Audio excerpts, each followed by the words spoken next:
હાલમાં શું તકલીફ પડી રહી છે? માં તકલીફ પડે, દાદા કામ કરી શકતા નથી, છોકરો મન બુદ્ધિ છે, એનું કંઈ કરતો નથી એ બી ઘરે.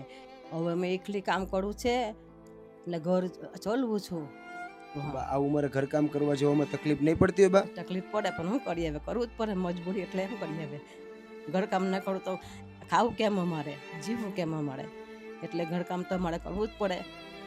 કેમ તમારી સિવાય બીજું કોઈ કામ કરવાવાળું નથી બા? નથી, કોઈ છોકરો છે તો મારો મન બુદ્ધિ છે તો જન્મથી જ એવો છે, તો કંઈ નથી કરી શકતો મારો છોકરો. તો અત્યારે તમારો દીકરો કાંઈ કામ નથી કરી શકતો? ના, કંઈ કામ નથી કરી શકતો.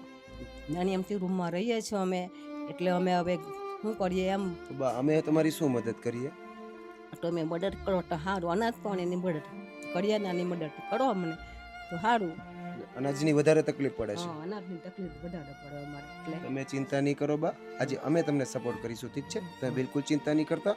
આજે તમારે જે જમવામાં તકલીફ પડી રહી છે એમાં આજે અમે તમને ચોક્કસથી સપોર્ટ બનીશું.